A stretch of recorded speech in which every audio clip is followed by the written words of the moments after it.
विदुर जी, जो इनकी 3 बेटियां हुई, देवहूति का चरित्र आपने श्रवण किया और आकुति का विवाह महाराज प्रजापति के साथ में होता है। आकुतिम रुचे प्रादात, रुचि प्रजापति के साथ में ब्याही जाती हैं और इनसे यज्ञ नारायण भगवान दक्षिणा देवी प्रकट हुए। बोले यज्ञ नारायण भगवान की जय हो। और इसके बाद में जो प्रसूति नाम की कन्या है, उनका विवाह दक्ष के साथ में हुआ और महाराज दक्ष के साथ में बहुत धूमधाम से छोटी कन्या का विवाह किया और दक्ष को 16 कन्याएं हुई और 16 कन्याओं का विवाह महाराज 13 कन्याएं का विवाह धर्म के साथ में किया और एक अग्नि के साथ में, एक पितरों के साथ में, और एक जो सबसे छोटी कन्या थी दक्ष की, सती नाम की कन्या का विवाह भोलेनाथ के साथ में किया। लेकिन बहुत युवा अवस्था में ही, कोई संतान अभी नहीं हुई थी, अपने पिता के यहाँ जाकर के शरीर को शांत कर दिया। विदुर महाराज कहते हैं, प्रभु आप ये कथा थोड़ा विस्तार से सुनाइए, क्योंकि मायके में कोई भी जाए बड़ा आदर सत्कार होता है, नैहरे में खूब सेवा होती है, तो कौन सी ऐसी बात आ पड़ी कि सती जी को जाकर के अपने मायके में शरीर को छोड़ना पड़ा। तो अब कहते हैं मैत्री जी की, सुनो विदुर। पुरा विश्व सृजाम सत्रे समेता परमहर्षयः तथा मृगणा सर्वे सानुगा मुनयोग्नयः। एक बार प्रजापति, देवताओं के प्रजापति राजा दक्ष को बनाया गया, नेता चुना गया, स्वागत समारोह रखा गया महाराज, और सभी देवता लोग पहुंचे। जब राजा दक्ष मंच पर आए तो सब लोग उठ करके स्वागत किया। 3 लोगों ने स्वागत नहीं किया। कौन कौन? ब्रह्मा विष्णु महेश, ये 3 नहीं उठे। तो महाराज जब 3 नहीं उठे तो ब्रह्मा प्रजापति की दृष्टि गई कि मेरा स्वागत कौन नहीं किया। कि नेता लोग की दृष्टि भी बड़ी खतरनाक होती है। कौन स्वागत कर रहा है इस पर ध्यान नहीं, कौन मेरा स्वागत नहीं कर रहा है इस पर जरूर दृष्टि रहती है। तो देखा कि ब्रह्मा नहीं उठे, चलो कोई बात नहीं, ये तो मेरे पिताजी हैं, मेरे बाप हैं। भाई बेटा भले डीएम एसपी कलेक्टर बन जाए, बाप तो बाप ही होता है, बाप थोड़ी जा करके पैर छुएगा। तो कोई बात नहीं, मेरे बाप हैं, इनका वहीं से आशीर्वाद हमें प्राप्त हो रहा है। विष्णु भगवान पर दृष्टि गई, ये तो मेरे दादाजी हैं, मेरे बाप के भी बाप हैं, कोई बात नहीं। अब जब भोले बाबा के ऊपर दृष्टि पड़ी तब तो महाराज बड़ा क्रोधित हो गया कि मेरा दामाद है और इसको उठ करके इसको तो खुशी होना चाहिए, और ये लगता है इस मेरे उपलब्धि को पचा नहीं पा रहा है। अरे बंदरों जैसा ये आंख वाला कितना अशिष्ट हो गया है, कितना असभ्य हो गया है। ऐसे सभ्य लोग के समाज में असभ्य लोग को नहीं आना चाहिए। महाराज दक्ष बड़बड़ाने लगा, सब लोग चौंक गए कि भाई असभ्य किसको कह रहे हैं। अच्छा आपका संकेत किसको? अरे देखो ये शंकर बैठा हुआ है। अब भोले बाबा तो भगवान के भजन में मस्त थे महाराज, हमेशा राम राम कीर्तन ही करते रहते, महामंत्र जय जपत महेशो। लेकिन महाराज जब मान सम्मान मिल जाता है तो उस मान सम्मान को पचा पाना ये भी बहुत बड़ा कार्य होता है। नहीं को अस जन्मा जग माही प्रभुता पाए काहि मद नाही। बड़ा पद वैभव संपत्ति मिल जाए, अभिमान न आए, बहुत बड़ी बात होती है। महाराज अब साप दे दिया, जाओ तुमको यज्ञों में भाग नहीं मिलेगा। अब नंदी बाबा भी बैठे हुए थे महाराज, इनसे भी रहा नहीं गया, जाओ तुम पाखंडी हो जाओ। भोलेनाथ के गणों ने दक्ष प्रजापति को साफ दिया पिन, उनके गणों ने इधर रुद्र गणों को साफ दिया। महाराज सापा सापी चालू हो गया। भोले बाबा ने विचार किया ये तो स्वागत समारोह था, ये तो साप समारोह में बदल गया। अब यहाँ रहना ठीक नहीं है भाई, लड़ाई झगड़ा होने लगा, चलो अपने राम चलते हैं। कैलाश पर्वत पर चले आए महाराज, समाधि लग गई, लेकिन अपने पत्नी से कुछ कहा नहीं।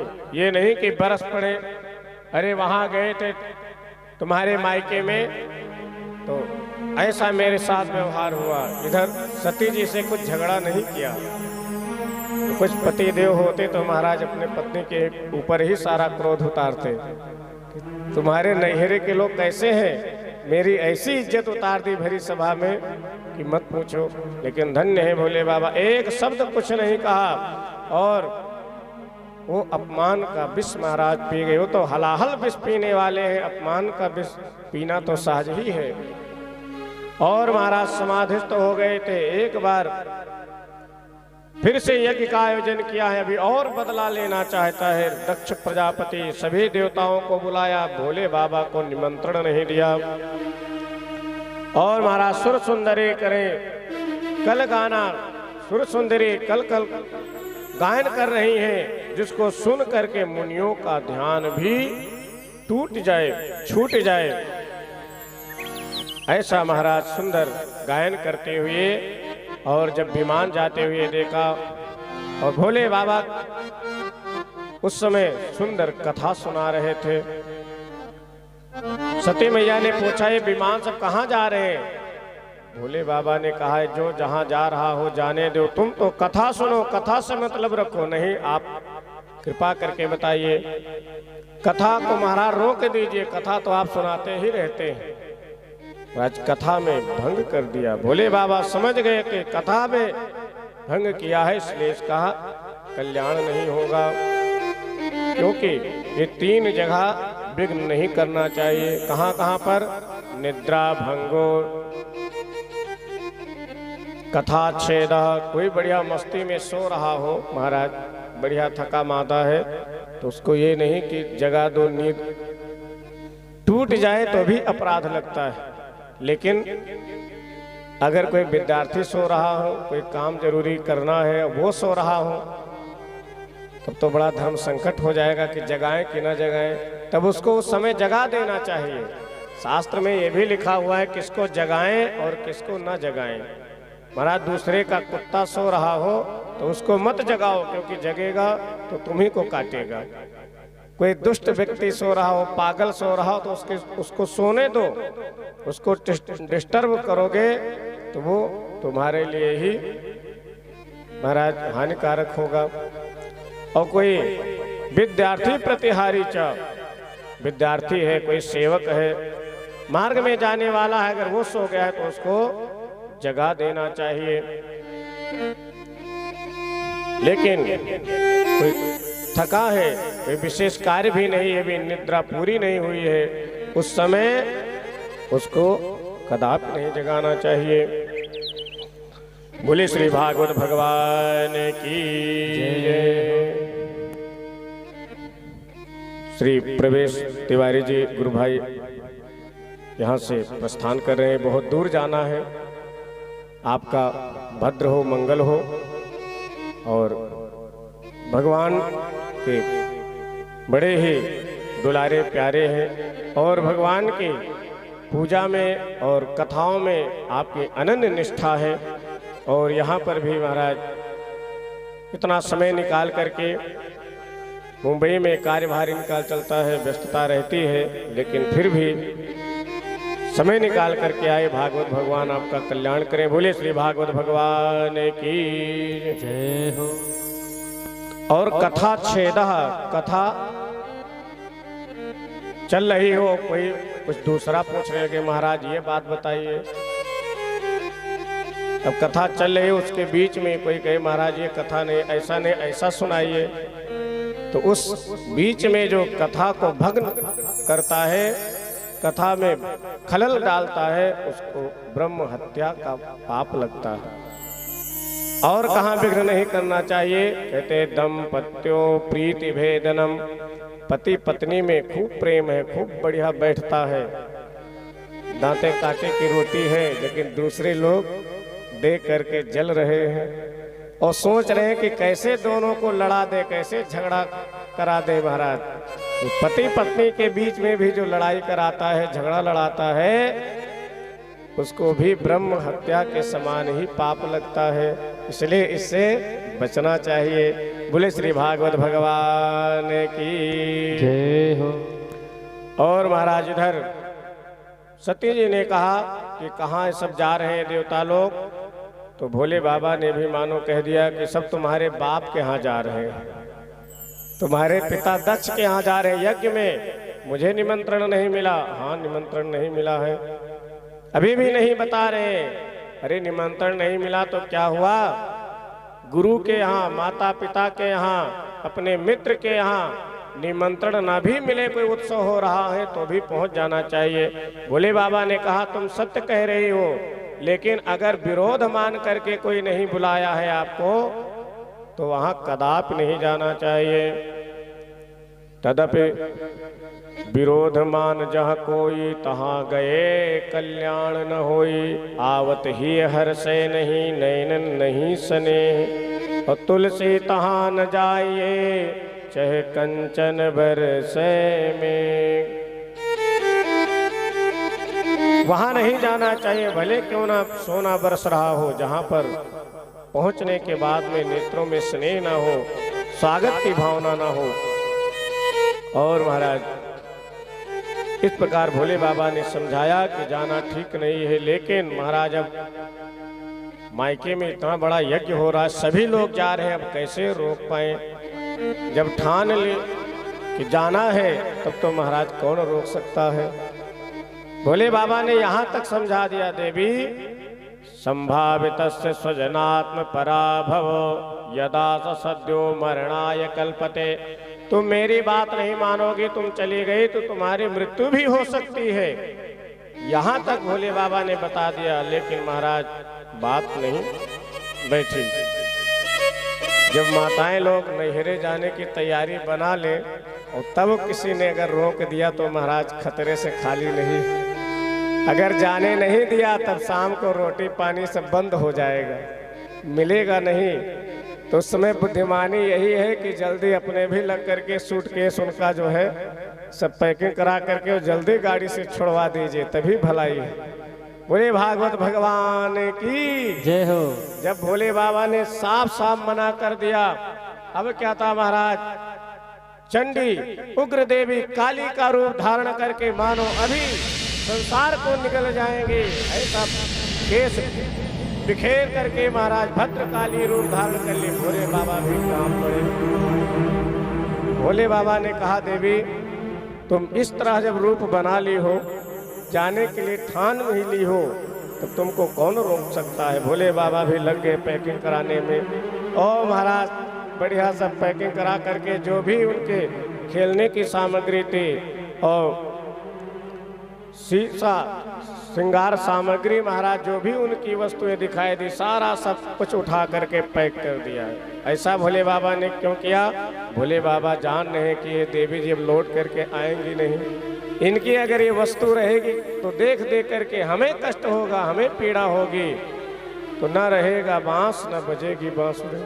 सब कुछ इनका सामग्री भी भिजवा दो। नंदी बाबा के ऊपर महाराज सब लदवा करके विदाई कर दी, भेज दिया। ताम सारिका कंदुक दर्पणाम्बुज श्वेतात पत्र व्यजनस्रगादिभिः। इधर झगड़ा करके तो चल दिए हैं, लेकिन कुछ दूर चलने के बाद में फिर घूम करके देखती हैं कि हो सकता है भोले बाबा का भी मन पिघल जाए, वो भी साथ में आ जाए।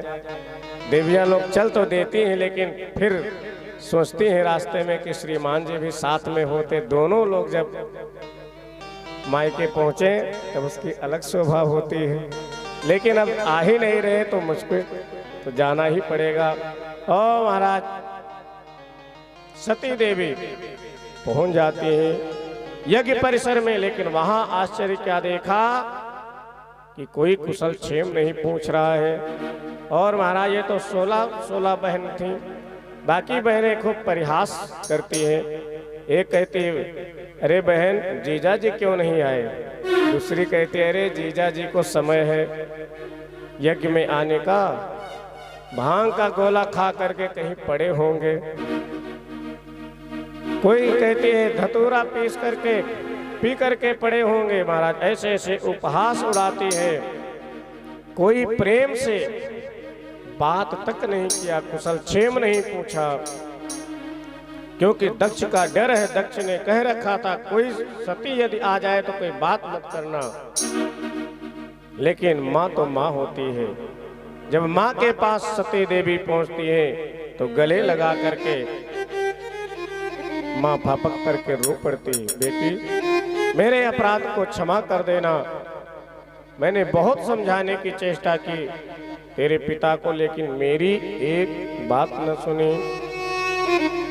सादर भले ही मिली एक माता, सादर भले ही मिली एक माता, सादर भले ही मिली एक माता।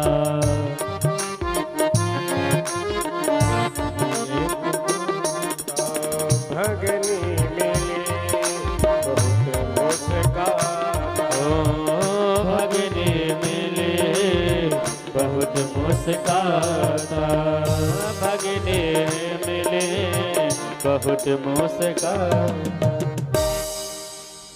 भगनी मिली बहुत मुस्काता, सादर माँ भी मिली और माँ ने अपने आंचल से ढक लिया। बेटी मेरे अपराध को क्षमा कर देना। तेरे पिता ने जानबूझ करके निमंत्रण नहीं दिया था। आज भोले बाबा की याद आ गई। भोले बाबा सही ही तो कह रहे थे कि जानबूझ करके निमंत्रण नहीं दिया गया है हमें। अब कहते अब पिता के पास में जा रहे हूँ, अभी कान पकड़ करके क्षमा मांगेंगे कि बेटी मुझे क्षमा कर दो, मुझसे गलती हो गई है। पिता के पास जब गई कहा कि पिताश्री आपने मुझे निमंत्रण क्यों नहीं दिया, भोले बाबा को आपने निमंत्रण क्यों नहीं दिया, इतनी बड़ी आपसे भूल हो गई। अब जानते हैं क्या उत्तर था, जिसकी कल्पना भी सती जी ने नहीं की थी। उसने कहा अरे तुझको कौन बुलाया है, तू ही क्यों मुंह उठा करके चली आई। अब इस प्रकार पिता के द्वारा शब्द कहे गए, महाराज घाव कर गए, असहनीय पीड़ा हुई। क्या करूं, चलो यज्ञशाला में जा करके भगवान का दर्शन कर लूं, सभी देवताओं का दर्शन करके थोड़ा शांति प्राप्त करूं। उधर देखा महाराज वरुण देवता, इंद्र, कुबेर, यक्ष, गंधर्व महाराज सबको धूप दीप नैवेद्य सब कुछ माला दिया गया है, लेकिन भोले बाबा का कहीं आवाहन नहीं किया गया है। अपना अपमान तो सह गए, लेकिन भोले बाबा का अपमान सह न सकी। और ये महाराज सभी सभासद आचार्यों को चेतावनी दे दी कि आपने जिसने भोले बाबा की निंदा कही है, सुनी है, वो भली भांत पछतावा करोगे, भली भांत उसका फल पाओगे। और महाराज ऐसा कह करके योगाग्नि को प्रकट किया है। अस कही योगी अगिन तनु जारा, अस कही योगी अगिन तनु जारा, भयो सकल मत हाहाकारा, भयो सकल जग हाहाकारा, भयो सकल जग हाहाकारा, भयो सकल जग हाहाकारा,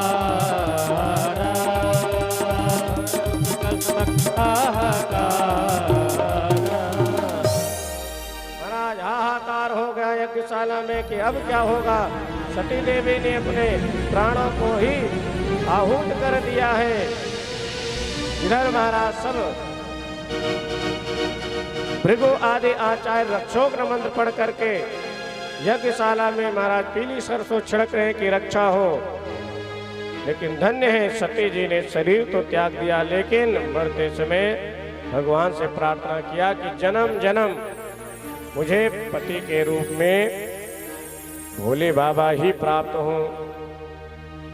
सती मरत सन हरि भर मागा, जन्म जन्म शिव पद अनुरागा, तही कारण हम गिर गृह जाई, जन्मी पार्वती तनु पाई।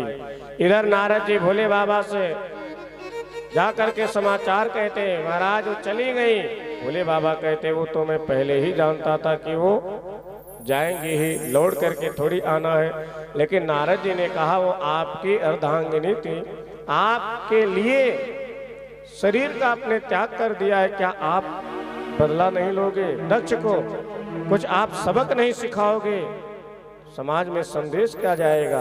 अब भोले बाबा छड़े रुष्टा छड़े तुष्टा, महाराज मारे क्रोध के एक जटा में से बाल निकाला, जमीन पर पटक दिया और उसे भयंकर महाराज वीर भक्त प्रकट हो गए।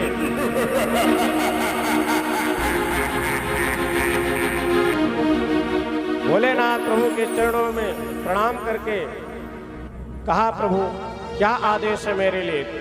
तम किम करोमीति गृणन्तमाह, बद्धांजलिम भगवान भूतनाथ। क्या आदेश है? भोले बाबा ने कहा कि जाओ यज्ञ के सहित दक्ष को नष्ट कर दो। अगर ऐसा तुम करने में सफल रहे तो मैं अपने गणों में तुमको अग्रणी बना दूंगा, सेना नायक बना दूंगा। अब महाराज क्या था, जितने भूत प्रेत महाराज थे देश विदेश में सबको बुला लिया कि आओ बदला लेने की जरूरत पड़ी है। महाराज सब चल पड़े, पहुंच करके यज्ञशाला के खंभे की उखाड़ करके यज्ञशाला को गिरा दिया और भूसा महर्षि जो यज्ञाचार थे उनकी दाढ़ी ही नोच ली, खूब दाढ़ी सोला करके और मंत्र पढ़ते थे। भोले बाबा का अपमान हो रहा था। भृगु के दांत उखाड़ लिए, मणिमान नाम का गण भृगु महर्षि का दांत ही उखाड़ लिया कि खूब दांत चियार चियार करके मंत्र बोलते थे। देखो ये सब बेचारे आचार्य विद्वान थे, इनकी दुर्दशा इस तरह क्यों हो रही है? संकेत क्या है कि जो पूजा पाठ कल्याण के लिए किया जाता है, उत्थान के लिए किया जाता है, उसमें भगवान प्रसन्न होते हैं। और जो दूसरे को अपमानित करने के लिए महाराज कुछ ऐसे भी होते हैं जो कीर्तियां चला देते हैं, मारण उच्चाटन मंत्र का प्रयोग करते हैं, ये उनकी यही दशा होती है। दूसरों का हम उत्थान नहीं कर सकते हैं तो दूसरों को महाराज मारने का भी हमें अधिकार नहीं है। यही मानो भगवान ने संकेत दिया है कि यज्ञ तो यज्ञोपजनताय कल्पते, सर्वे भवन्तु सुखिनः संकल्प होना चाहिए। लेकिन यहाँ तो भोले बाबा को अपमानित करने के लिए यज्ञ हो रहे थे, इसलिए महाराज यज्ञाचार्य विद्वान और जजमान सब भली भांत फल पाए। और जजमान का महाराज क्या हुआ, दौड़ा करके वीरभद्र पकड़ लेते हैं और पटक दिए यज्ञशाला में, छाती पर चढ़ गए और तलवार से गला काटने लगे, रेतने लगे। अब गला इसका बड़ा मजबूत था, कटे ही ना आए तो क्या किया, बोले एक ने दोनों पैर को पकड़ा और एक ने मूड़ी को पकड़ा, उसके सिर को ऐसे घुमाने लगे। बहुत देर घुमाते रहे, तब चट से धड़ से अलग हो गए। जैसे कोई तार वार हम तोड़ते हैं, जल्दी टूटता नहीं तो क्या करते हैं, उसको ऐसे घुमाते हैं ना, जब ऐठन चढ़ जाए तो खट से टूट जाएगा। और उसको लेकर के मुंडी को लेकर के और वीरभद्र ने कहा, अग्नये सृष्टिकृते स्वाहा, सृष्टिकृत हवन कर दिया। अब तो महाराज हाहाकार हो गया, यज्ञ का जजमान ही चला गया। भगवान भोलेनाथ जी की सबों ने स्तुति की, नारायण प्रभु की सबों ने स्तुति की। आइए हम लोग भी भोले बाबा की स्तुति करते हैं। भोले भगवान भोलेनाथ भगवान की जय। कैलाश के निवासी नमो बार बार हो, नमो बार बार हो। आयो शरण तिहार प्रभु तार तार दो, आयो शरण तिहार प्रभु तार तार दो। कैलाश के निवासी नमो बार बार हो, नमो बार बार हो। आयो शरण तिहार प्रभु तार तार दो, आयो शरण तिहार प्रभु तार तार दो, आयो शरण तिहार प्रभु तार तार दो। और सभी भगवान से प्रार्थना कर रहे हो, कह रहे हैं भक्तों को कभी शिव ने निराश ना किया, भक्तों को कभी शिव ने निराश ना किया। मांगा जिसे चाहा वरदान दे दिया, वरदान दे दिया, वरदान दे दिया। बड़ा है तेरा, बड़ा है तेरा दायरा, बड़ा दातार तो, बड़ा है तेरा दायरा, बड़ा दातार तो। आयो शरण तिहार प्रभु तार तार तो, आयो शरण तिहार प्रभु तार तार तो, आयो शरण तिहार प्रभु तार तार तो। जय हो।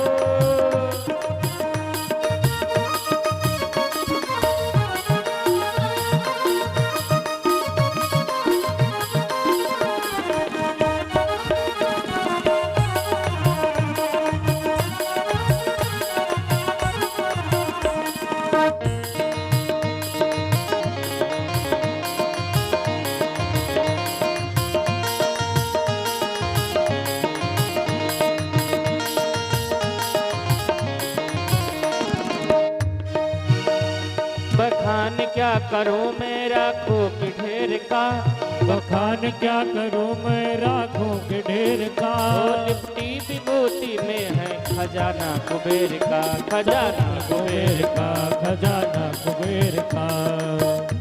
है गंगाधार मुक्तिधार, गंगाधार मुक्तिधार, गंगाधार मुक्तिधार। ओंकार तो, हाँ ओंकार तो। आयो शरण तिहार प्रभु तार तार तो, आयो शरण तिहार प्रभु तार तार तो, आयो शरण तिहार प्रभु तार तार तो, आयो शरण तिहार प्रभु तार तार तो, आयो शरण तिहार प्रभु तार तार तो। कैलाश के निवास नमो बार बार हो, नमो बार बार हो। आयो शरण तिहार प्रभु तार तार तो, आयो शरण तिहार प्रभु तार तार तो, आयो शरण तिहार प्रभु तार तार दो, तार तार दो प्रभु तार तार दो, प्रभु तार तार दो, तार तार दो प्रभु तार तार दो। बोले भगवान भोलेनाथ भगवान की जय हो। महाराज सबों ने सुंदर स्तुति की है। भोले बाबा प्रसन्न हो गए। यज्ञ नारायण भगवान विष्णु की स्तुति की गई, क्योंकि यज्ञ स्वरूप नारायण ही है। तम क्रतुस्तम भविस्तम होता स स्वयं तम समिद्धर्भ मंत्राणि च, तुम ही मंत्र समिद्धर्भ पात्राणि च। तुम सदर्शर्तिजो दंपति देवता, अग्निहोत्रम सदा सोम आजम पशु। महाराज प्रसन्न हो करके दिव्य यज्ञ का पुनः आयोजन करते हैं। यजमान को कैसे जीवित किया जाए, अश्विनी कुमारों को बुलाया और जो ताजा सिर मिल जाए उसी को जोड़ने से जीवित हो सकता है। और कुछ नहीं मिला, बकरे की मुंडी मिल गई। और महाराज बकरे की मुंडी को लेकर के अश्विनी कुमार जो वैद्य हैं देवताओं के, ऐसे चिकित्सा की महाराज फिर से दक्ष जीवित हो गया। और जब जीवित हो गया, अपने किए का पछतावा हुआ। भोलेनाथ प्रभु की स्तुति की। अब मुख तो बकरे का है तो आवाज बकरे का ही निकलेगा, तो अपने ही आवाज में ऐसे बकरे की आवाज में स्तुति की। बोले श्याम सुंदर भगवान की जय हो। अब भोले बाबा को हंसी आ गई, जैसे आप लोग को हंसी आ गई। भोले बाबा प्रसन्न हो गए कि वाह ससुर साहब कैसे स्तुति कर रहे हैं। तो कुछ भोले बाबा के भक्त हैं, जब मंदिर में जाते हैं तो वही बकरे की जैसी आवाज निकालते हैं। तो भोले बाबा प्रसन्न हो जाते हैं जब कोई बकरे की आवाज निकाल करके जल चढ़ाता है। ससुर साहब की याद आ जाती है अपनी, और यज्ञ को पूर्ण कराया है। बोले भूत भावन भोलेनाथ भगवान की जय हो।